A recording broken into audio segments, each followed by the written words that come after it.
Hey guys, it's Anpu, your roomie at uni, episode 3. This episode is all about campus universities versus city ones. Now, if you don't know what those two things are, in the UK there are two types of universities. The first one being campus universities.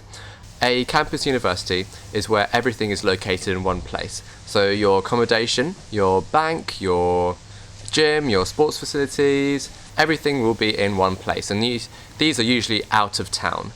But city ones, it's all in the name. The university is based within the city, and so your campus buildings will be dotted all over the place. Each type of university definitely has its pros and cons, and I wanted to talk to you about those today.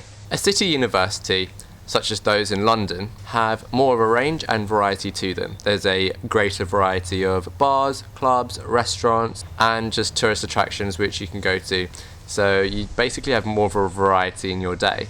Some people also argue that the nightlife in London or in a city can be much better than those on campus. However, a major disadvantage to going to a city university is that your friends can be all over the place in the city. So I guess like meeting up with them can be harder as you're not actually all situated in the same place.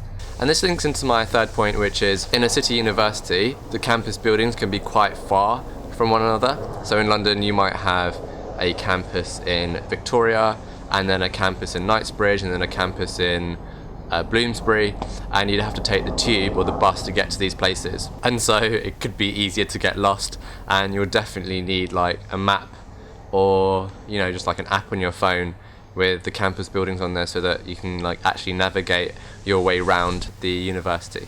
However, even though city universities has its cons, campus universities have its cons too. There can be a lack of variety on campus, so you're constantly exposed to the same restaurants, bars and things like that I mentioned earlier.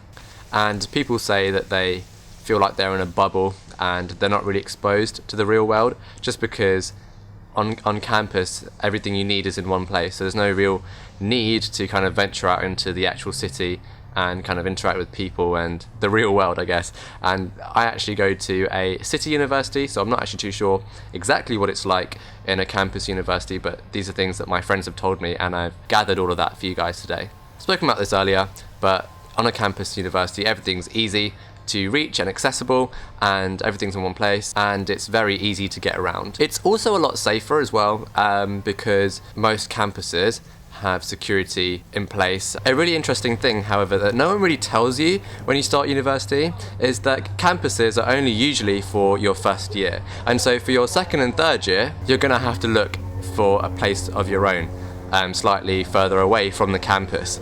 So in your second and third year, you'll have to look for your own place, like your own flat with your own friends. And yeah, that can be like a great experience in itself, you know, looking for your own place to live. But yeah, those are my tips for you guys. The campus university versus the city university. It's definitely a very big decision to make when you're choosing a university, and I hope those tips helped you guys out. I mean, at the end of the day, I don't think it makes a huge difference, because at university you'll definitely be making lots of friends, and I don't think you should be worrying about that too much. The city university and the campus university, yes, the vibes are different, but there are definitely ways to make friends once you start, such as societies and clubs and things like that. If you are worried about that, go check out my previous video on how to be popular at university, featuring It Is AOMI, and subscribe to my channel for more videos on uni, London life and travel as well. And I'll see you in the next episode of Your Roomie at Uni, where I'll be talking to you about what lectures are, seminars and tutorials, and I'll be kind of giving you a lowdown on what those key terms are. I shall see you in the next video. See you later guys, bye.